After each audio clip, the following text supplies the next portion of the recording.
They spotted us before they understood us. That was their first mistake. It started with a tremor in their long-range subspace relays, something sharp, something unnatural, a signal too perfect to be natural, but too aggressive to be diplomatic. The Jakari, a species bred in peace and raised in silence, detected our presence just beyond the edge of their outermost colony cluster. They had no concept of invasion, no understanding of conquest, so they responded the only way they knew: curiosity. That was mistake number 2. Their lead vessel, the Okaru Whisper, was a diplomat-class cruiser, elegant, slow, draped in shimmering ion sails and singing welcome tones across the void. Inside, their crew of empathic navigators swam in calm stasis, reaching out mentally, looking to bond with whatever strange new beings they'd found. They didn't even raise shields. Why would they? And we didn't answer. We didn't send a voice. We sent the Iron Requiem. A Terran dreadnought, 40 kilometers long, angular as a butcher's blade. Armor blackened from a dozen different wars. Its signal signature was pure silence. No language, no greeting. Just a pulse.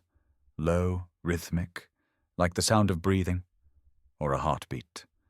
Slow at first, then faster. The Jakari's system started to flicker, not from damage, but from something worse: instinct. Their onboard AIs began tripping false positive alarms. Hull breach, fire, radiation leak. None of it was real. Their own ships were reacting to something buried deep in their neural code. Fear. Fear they didn't even know existed until now. Their empathic navigator tried to reach out to the Iron Requiem, but the moment her mind brushed against its field, she screamed, not in pain, but in confusion. Raw chaos. The Requiem was projecting, not words, not images, but memories, human memories. Nagasaki, Fallujah, the siege of Europa.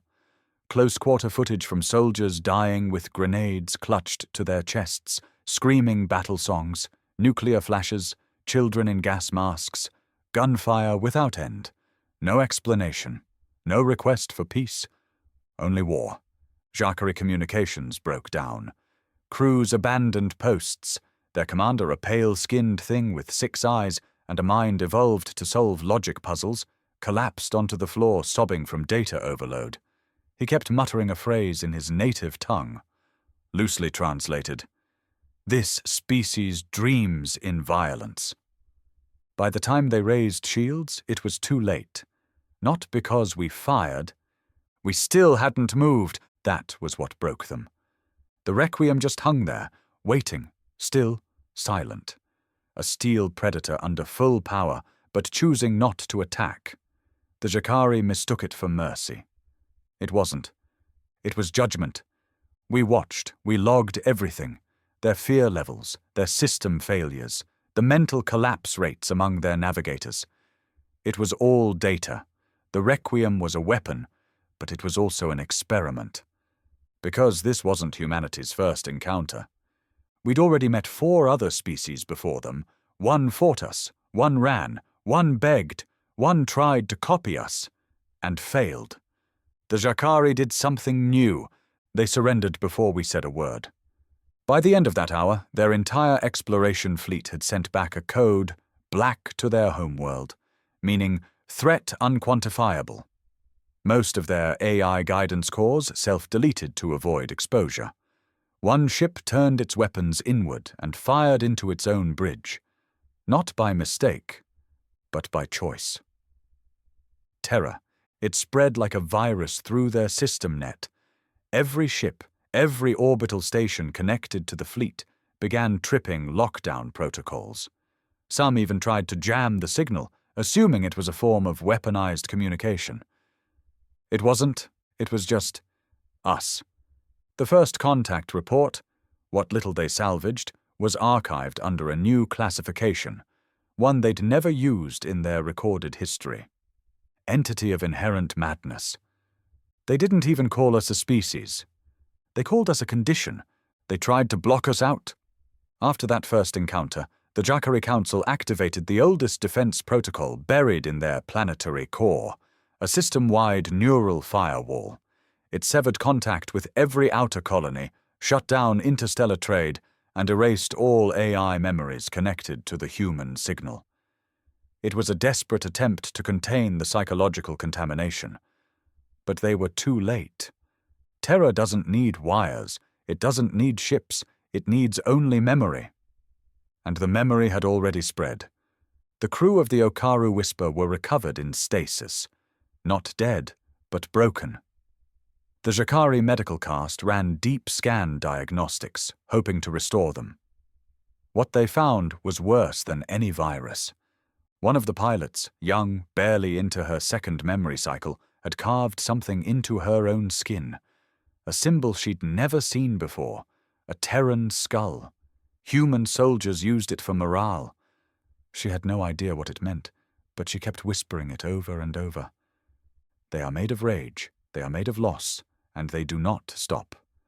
Some of their higher caste believed it was a hallucination, a result of exposure to corrupted psychic waves. But others, the old ones, the ones who remembered the dark before civilization, they knew better. The Jacare had evolved without war, without predators, without even the concept of cruelty. We were all three, and our silence was the loudest scream they had ever heard. Back on the Iron Requiem, Commander Reese observed the aftermath from his private quarters, a glass of recycled whiskey in one hand and a stream of real-time intercepts in the other. His face didn't show satisfaction, just calculation. The kind of cold detachment only men like him were built for. He turned to his comms officer. "How many broke?" he asked. 17 ships, full psychic fracture, 4 command crews dead by their own hands, 5 attempted jump drives mid-space. Imploded. And the rest? Still receiving. Still watching. No retaliation. Reese nodded slowly. "They're smarter than the last ones." That was the first sentence he'd spoken in 2 hours. The crew didn't respond, not because they didn't want to, but because they didn't need to. This was protocol. Psychological first strike deployment. The Requiem didn't fire weapons, it projected pain, and Reese was the architect of that pain. He'd lost 2 brothers in the Martian colonist wars. His father was vaporized in the Titan Rebellion. His mother never made it past the refugee camps. Reese wasn't trained in war. He was born in it, forged in its aftermath, raised by a state that didn't send flowers. They sent him. The Requiem was his answer to the universe's peacekeepers. We didn't want peace anymore. We wanted respect. And the only way to get it was to show the galaxy what it meant to grow up on a dying rock where survival wasn't a choice, but a requirement. 2 solar days later, the Jacare homeworld received a final transmission. Not from the Terrans, but from one of their own ships. The 7th Bloom, a science vessel stationed at the outer rim of their system, had intercepted fragments of human broadcasts. Old ones, music, speeches, war documentaries, battle recordings. But it wasn't the violence that broke them. It was the joy, the human tendency to celebrate war, to honor it, to immortalize soldiers, build statues for generals, compose songs about killing fields. That's what horrified them. The violence wasn't a symptom, it was a culture. The Jacare priest caste declared immediate martial lockdown and ordered a full retreat from all edge territories. They abandoned 3 colonies overnight, leaving millions stranded in orbit. No rescue, no explanation. All because one Terran ship didn't fire a single shot. But terror, real terror, doesn't come from firepower. It comes from understanding that firepower is just a tool, and the man holding it doesn't blink. Reese leaned back in his chair and watched the readouts. Another race humbled, another line added to the ledger. But deep inside, behind that hardened exterior, something else stirred. He wasn't doing this for Earth, he was doing it for himself. Because in every alien scream, in every fractured mind, he found a little peace, a little quiet in the chaos. And for once, something finally made sense. They started dreaming of us. That was when the real panic began. The Jakari, for all their intellect and elegance, had always relied on their shared subconscious to maintain unity. What one dreamed, others could feel. Their dreams were peaceful, educational, a spiritual connection that passed down wisdom and memory across generations. But after the contact with the Iron Requiem, that sacred space turned black. Younglings began waking up screaming, eyes wide, unable to describe what they saw except for one phrase passed between them. "The metal ghosts are coming." At first, their scholars believed it was residual psychic trauma from the Okaru Whisper survivors. But it wasn't localized. The dreams spread faster than any plague. Entire hibernation chambers had to be decommissioned. Elders tore their own minds apart, trying to cleanse the dream net of the human signal. They failed, because it wasn't a signal, it was us. The human mind is not bound by frequency or order. It is chaos, instinct, blood memory. We don't need a psychic link to infect another species. We just need exposure. One look, one brush with our history, and then we live inside you. The Jakari, in all their wisdom, were watching their unity fracture. Not from bombs, but from the echo of a single encounter. Commander Reese sat in silence aboard the Requiem, running simulations across his private terminal. No crew, no advisors, just him and the cold hum of war tech he had hand-picked. Tactical feeds flickered across his screen, Jakari ship movement, colony stress level readings, internal collapse projections. All spiking, a perfect curve downward. He didn't smile. He didn't need to. This wasn't just intimidation anymore. This was dominance. But even Reese felt the tremor of something deeper. Not guilt, never that, but curiosity. The kind that sinks its teeth into men like him. The kind that made monsters build cathedrals out of bones just to see if anyone would pray. He switched feeds to an intercepted DreamNet echo. The Terran AI onboard had learned how to translate the Jakari subconscious patterns into visual hallucinations. Reese watched as the dream played out. A child, standing alone on a broken moon. Around him, towers burned. Not Jakari towers, Earth towers, skyscrapers, subways, human monuments, all ruined. The sky was black, the stars pulsing with static. And then came the sound. Not a growl, not a scream, but marching. Metal boots across a hollow ground. Reese didn't know if it was real, or the Jakari's interpretation of us. But it chilled him. Not because it was terrifying, but because it was true. He'd heard that sound before, as a child. When the UN Iron Guard cleared his neighborhood block by block after the Mars riots, he remembered hiding beneath floorboards while his neighbor's son begged not to be taken, remembered the silence that followed the shots. These aliens had no idea what war really was. And now they were feeling the echoes of every conflict we had ever survived. Aboard the Seventh Bloom, a scientist named Hercule made a decision. He locked himself inside the forward observatory and began streaming directly into the psychic dream net. No filters. No protocols. He wanted to understand. Wanted to see what the humans saw. The moment the connection went live, he convulsed. Blood, thick and blue, poured from his nostrils. His eyes rolled back. But he stayed connected. He saw trenches. He saw iron gates. He saw nuclear suns and starving children with guns too heavy to carry. He saw a man, alone, standing atop a pile of bodies, weeping. Not in grief, but in victory. That man didn't look human anymore. He looked like something war had sculpted out of hatred and need. Hercule whispered a final message to his crew before his heart stopped. "They are not creatures. They are consequences." Back on the Requiem, Rhys received the translated message.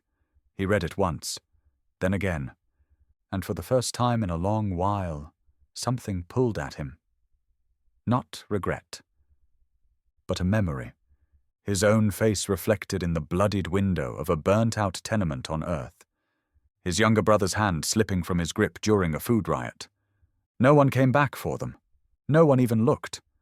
So Rhys built a new version of himself, and now the galaxy would feel what it was like to be left behind by something bigger, colder, and merciless. They thought they were contacting a species. They were wrong. They were waking up a grudge. It was spreading faster than they could contain. Entire sectors of Jacare space were going dark, not from attack, but from collapse. Civilian colonies were refusing orders, shutting down communications, initiating lockdowns with no directives from command. Pilots refused to fly. Navigators demanded transfer to safer routes deeper in-system, far from the Terran contact zone. Priests called it a sickness of the mind. Scientists called it neural collapse. But to the Jacare civilians, it was a ghost story. They called it the Cold March. They said it began with dreams. Then came the sound. Boots, always boots, walking toward them. Metal grinding over stone. Smoke where there was no fire. Faces in the dark of long corridors. No eyes, no mouth. Just war masks, rusted and black. Then came the silence. And after that, madness. Some tried to fight it with rituals, cleansing fire, memory erasure, psychic purges. But you can't fight something that isn't in your body. It's in your fear, and fear spreads like nothing else. One whisper in the wrong room, one child crying in their sleep, one officer hesitating before launch, and the virus of terror infected another system. The DreamNet was now banned. The psychic link that had unified the Jacare race for millennia was shut down, because humans had poisoned it with our existence. Rhys reviewed the latest feed as his A. I compiled an emotion index report. Jacare Sector 3, A. 91% drop in military readiness. Sector 4, 3 capital ships scuttled by their own commanders. Sector 1 to 2 merge, total neural communication collapse. Overall mental cohesion projection, irreversible within 6 cycles. He stared at the numbers for a long time, not with pride, but with expectation. This was the plan. He didn't want to fire weapons, didn't want a galactic war. Wars wasted time, wasted men. He wanted surrender, total, unquestioned, psychological surrender. And he was almost there. Still something gnawed at him. Not guilt, not doubt. Memory. That's what fear does. It drags your past up from the dark and forces you to watch it again. He walked to his private chamber, pushed past the reinforced door, and stared at the small glass box on the wall. Inside it, still untouched after 22 years, was a single item, a dirt-stained boot. Child-sized, worn through the soul, his brother's. He remembered the day he lost him. Riots in Old London district, aid shipment hijacked, government forces didn't care who got in the way, one flash bomb, one broken crowd. His brother went down in the panic. Rhys couldn't find him in time. He carried that boot in his pocket for 2 years before enlisting. Now it hung here, a shrine to everything that broke him. A reminder. You don't reason with the universe. You break it before it breaks you. Elsewhere, deep within the last Jacare core world, panic was reaching the aristocracy. The Speaker of Stars, the most revered spiritual figure in their culture, publicly declared that the Terran syndrome was not a disease, but a punishment, a reckoning, for growing soft, for forgetting how to fight. It was the closest their kind had ever come to religious war. Now, 2 factions were forming. One group, called the Veiled Circle, believed humanity must be worshipped. That fear of Terrans was not weakness, but divine truth. that humans were not a species, but a cosmic mirror showing the price of peace without sacrifice. The second group, the purifiers, wanted extermination. Every human signal purged, every Terran contact zone bombed, and the DreamNet restored without alien contamination. What neither side realized was that their collapse had already been sealed. Because it was never about us attacking, it was about them realizing what they weren't. They had no war songs, no legends of last stands, no stories of a man standing alone against the dark. And in that realization, they saw their own extinction. Rhys returned to the bridge. "Time?" he asked. The AI replied, calm and cold. "Projected mental disintegration across remaining Jacari military. 43 hours. Civilian collapse. Variable. No response from command structure." "Good." He paused. "Open the relay. Let them hear it again." The AI didn't need clarification. Across the galaxy a pulse went out. Not a voice. Not a threat. Just an old Terran broadcast. Grainy audio from a forgotten battlefield on Earth. "This is Sergeant Connor Maddox, 73rd Infantry. We hold this line. No matter what comes, no one leaves, no one breaks. If we die standing. Let the bastards remember that." The audio crackled, then looped. Again. And again. And again.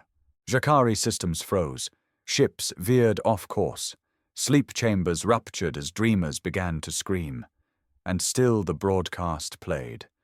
Because the most powerful weapon wasn't made of steel. It was a man's refusal to fall. The first Jacari world fell without a single Terran ship entering orbit. Not from weapons. From decay. Mental collapse began in the high towers of the administrative caste.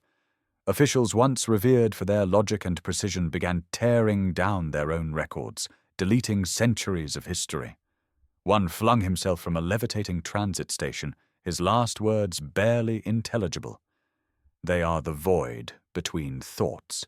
They are what silence looks like when it thinks." The purifiers responded with fire. Thousands executed in the streets for suspected dream contamination. Entire data cores burned. Families locked in stasis and jettisoned into the sun. But terror doesn't listen to fear. It feeds on it. And Rhys was watching. The Iron Requiem stayed just outside the system's edge, unmoving, like a vulture in low orbit, observing a carcass before digging in. Every act of panic was another checkmark in his log. Every scream intercepted, every suicide broadcast, every AI that deactivated itself. Data. Proof of effectiveness. Rhys wasn't just waging war, he was building a model, and this was just the first test. In the lower decks of the Requiem, Lieutenant Marshall was the only man still training with live rounds. He didn't trust the simulations, didn't trust the AI's psychological campaign. He believed in blood and bullets. He'd served during the Hades mining revolts, seen men lose their minds from starvation and pressure sickness. But this was worse. "Sir," he said one evening, approaching Rhys in the observation core, "you really think this is winning?" Rhys didn't turn to him, just kept watching the Jacari world rotate slowly, like a dying ember. Marshall waited. Then Rhys spoke. "They broke themselves," he said. "I just gave them a mirror." "Yeah, but they're not fighting back." "They can't." Marshall hesitated. "You sure they won't?" Rhys finally turned. "We're not just ending a war, Marshall. We're ending the idea that anyone out here is untouchable. The second we start showing mercy, we become something they understand, something they can plan for." Rhys stepped closer to the viewport. "I don't want them to plan. I want them to remember." On the surface of Jakar Prime, Speaker Harith of the Veiled Circle delivered his final sermon. Not from a pulpit, but from the ruins of a burned-out dream temple. His followers gathered in silence, draped in black, their eyes sealed shut. They had blinded themselves willingly to avoid seeing Terran images in their sleep, to keep the humans from finding the doors inside their heads. Harith spoke softly, but his voice was amplified across every known open frequency. Do not fear the humans. Understand them. They are not monsters. They are what becomes of peace when peace is betrayed. Their strength is not in weaponry. It is in the way they endure after being broken. Again, and again, and again. We are collapsing not because they hate us, but because they never needed us. And now the gods have shown us the truth. Then he set himself on fire. His followers followed suit.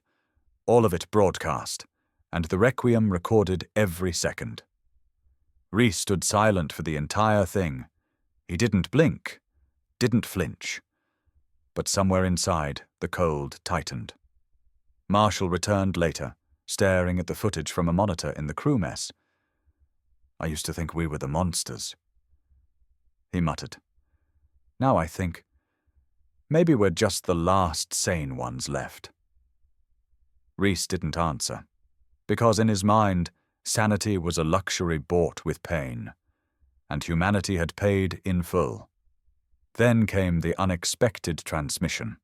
Not a cry for help, not a demand for ceasefire, but coordinates from the far edge of Jakari space, a forgotten outpost, unregistered by any current maps. The message was simple. We are the last of the unbroken. If you want resistance, come take it. Rhys stared at the screen. Finally, a spark. The psychological campaign was near complete. But this was the last test. If they fought, good. He could bury them with pride. If they ran, even better. Because once fear sets in, the war's already over. And the galaxy was just beginning to understand that the worst thing you could do was let Earth survive long enough to remember who you are. The outpost sat on the edge of a dying star system, far beyond any major Jakari trade routes, built into the crust of a shattered moon. No civilian infrastructure, no broadcast signatures, no DreamNet interference, just static and the silence of those who'd seen too much. Rhys brought the Iron Requiem into low orbit. No weapons armed, no comms active. He didn't need force. Not yet. The coordinates weren't a trap. He knew traps. They had patterns, predictable rhythms of desperation. This was defiance. The last kind of resistance left when logic had been stripped away. The kind born not from hope, but from refusal. Marshall stood beside him as they watched the surface scans populate. 13 life signs, all military, Marshall reported. No civilians, no escape vessels, no DreamNet access points. Good, Rhys said. He tapped the panel and triggered the boarding pod deployment sequence. A single transport. No backup, no escorts. Marshall blinked. You're going down there alone? Rhys glanced sideways at him. If they were going to kill me, they'd have sent a missile, not a message. Marshall clenched his jaw. Still stupid. Rhys gave a cold smirk. So was surviving Earth. The descent was quiet. The pod hissed through the moon's fractured atmosphere, bouncing debris and ash off its hull as it landed near the edge of a collapsed ridge. Rhys stepped out, boots crunching against brittle stone and frozen sand. The air was thin, not unbreathable, but enough to remind you this place wasn't meant for life. Figures emerged from the rocks ahead. Tall, armored, movement precise, Jakari military elite. But they didn't raise weapons. They just watched. Rhys didn't speak. He walked straight toward the largest structure, half buried in dust, covered in scratched inscriptions, old war emblems from before the DreamNet era. This was a relic base, built before their species became soft, when they still believed in defending something. Inside, in what passed for a command center, stood the one who'd sent the message. General Verne once known across the Jakari core fleets as a genius tactician. Now exiled, eyes sunken, armor scratched, unpolished, still breathing. Rhys faced him without ceremony. "You know who I am," Rhys said. "I know what you are," Vern replied. There was no hatred in his voice, just exhaustion. "You broke them," Vern said after a moment. "Shattered our unity, turned our minds against us." Rhys stayed silent. "And you didn't fire a single weapon." Still no answer. Vern exhaled, something between a laugh and a sigh. "They think you're death incarnate, that you're the punishment for our arrogance. They're not wrong," Rhys finally said. Vern nodded slowly. "And yet, here you are, flesh and blood." "I came because you're the last one still standing," Rhys said. "I wanted to see what it looks like when a species remembers how to suffer." Vern didn't flinch. "They wanted to erase your kind, deny your existence, pretend fear wasn't real. But you knew better. I served in the old fleets. I've seen what fear costs. You don't beat it by running, you survive it by facing it." Rhys stepped closer. "And what are you surviving for?" That question sat heavy in the air. Vern turned toward the shattered map display behind him, flickering with dying signals. "There's nothing left to protect, but there's still a line to hold. Someone has to be the last." Rhys respected that, more than he expected to. "You're not going to win," Rhys said. "I know. You're not going to survive this. I know that too." Rhys looked around at the other soldiers, eyes empty, but not broken, bodies tired, but still upright. It was familiar. He'd seen it before, on Earth, in the trenches, in the food riots, in the shelters filled with men too angry to die. "We'll hold this moon," Vern said, "even if it's just for memory." Rhys nodded once. "Then you deserve a better ending than most." He turned, walked back toward the pod without another word. No threat, no diplomacy, just acknowledgement. Because sometimes even the enemy deserves a place in the history you burn. Back aboard the Iron Requiem, Marshall waited. "They fightin'?" Rhys sat down heavily in the command chair. Number just standing. Marshall blinked. "You gonna nuke 'em anyway?" Rhys didn't answer. Instead, he issued a single command. "Broadcast their position. Let the Jakari High Command see where their backbone really lives." Why? So they can feel the shame of being saved by the same men they left behind. The AI confirmed the uplink. Within hours, the footage was viral across the remaining Jakari networks. Their last warriors still standing on a rock no one wanted, refusing surrender, not to humans, but to their own people's fear. It hit like wildfire. The people didn't rise up. They didn't fight. But they remembered. And that was enough. Because sometimes memory is the sharpest weapon of all. The Jakari regime didn't fall with a bang. It fell in whispers. It began with a memo, an internal document from the Central High Command, leaked anonymously across their fragmented networks. A confession. They admitted they had no contingency plan, no defense, no psychological countermeasure. The Terran presence, they said, was not a war. It was an extinction-level collapse of identity. They'd lost control of their fleets, their systems, their people, even their thoughts. Entire sectors had cut ties with the homeworld, not in rebellion, but in shame. They didn't want to be rescued. They didn't want to be reabsorbed. They wanted to forget. Forget the peace that made them weak. Forget the dream net that had made them complacent.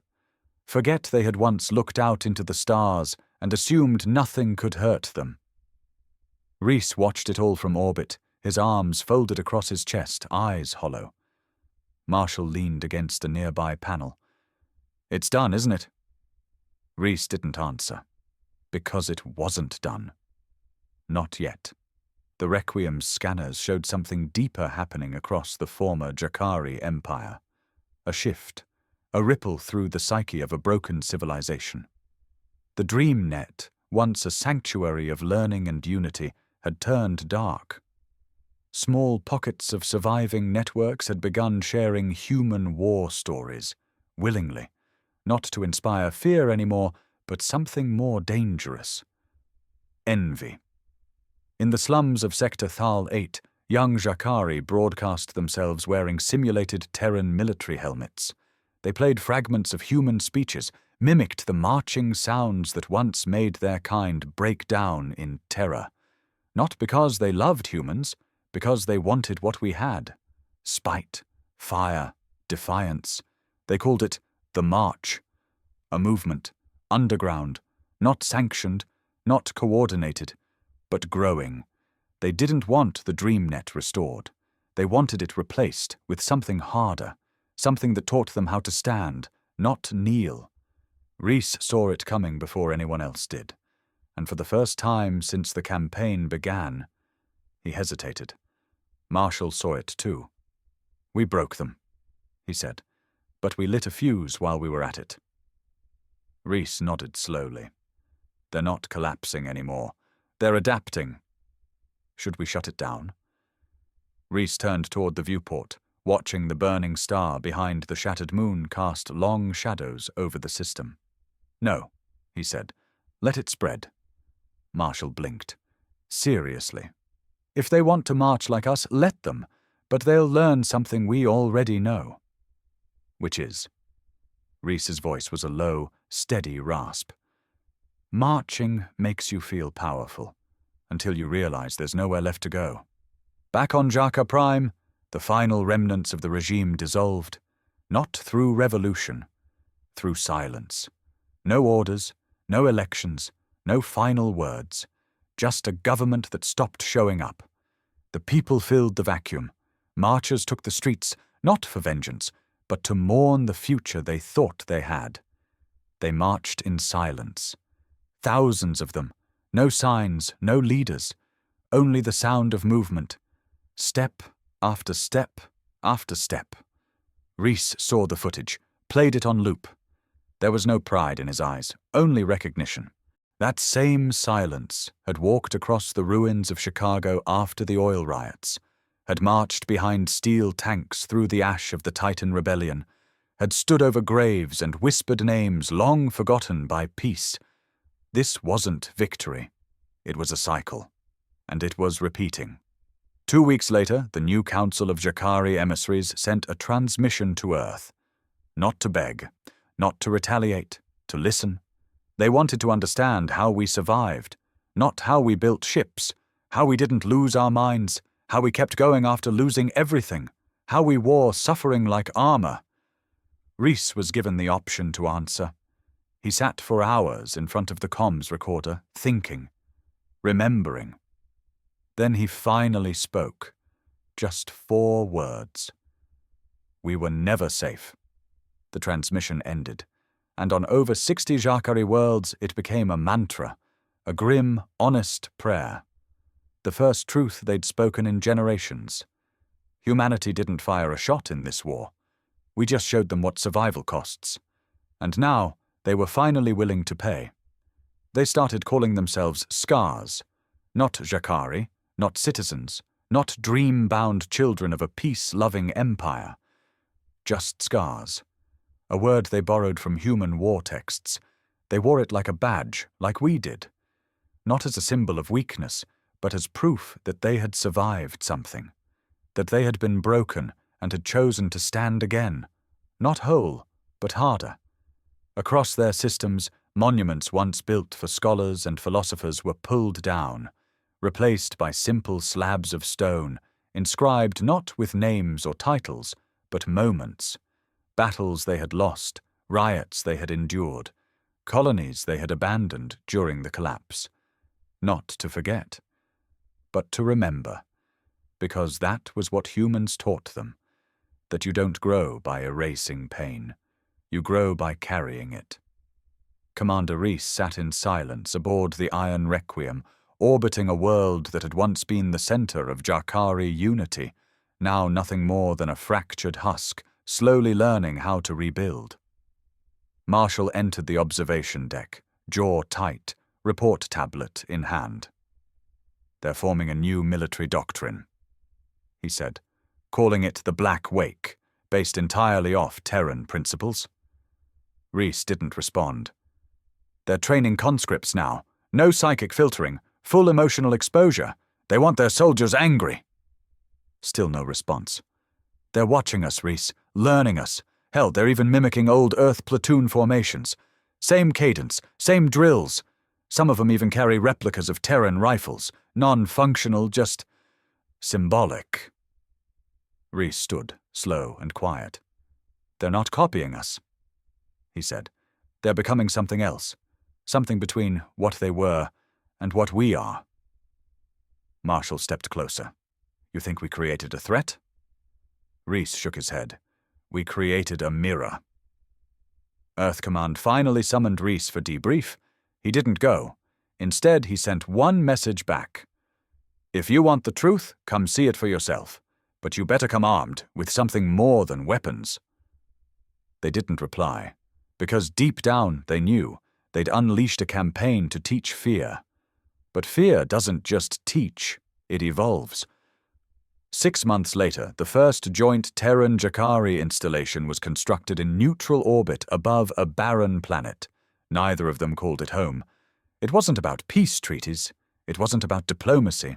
It was about understanding how not to break again. Reese visited once, walked the halls, saw human Marines eating next to Jakari recruits. No translators, no laughter, just silence, respect. He paused before a large steel plaque mounted at the central hub. Pain is the one language no empire can rewrite. He didn't ask who wrote it. He didn't need to. That night, alone in his quarters, Reese poured a drink and stared at the boot he still kept in that glass case. He wasn't the same man who held that boot in the ruins of a burned-out district, swearing revenge on a world that never gave him a chance. He'd delivered that revenge. But the victory hadn't tasted like glory. It tasted like weight. Like being the one who walked away from the fire, only to realize you now had to carry everyone else with you. Because fear can shatter. But fear can also forge.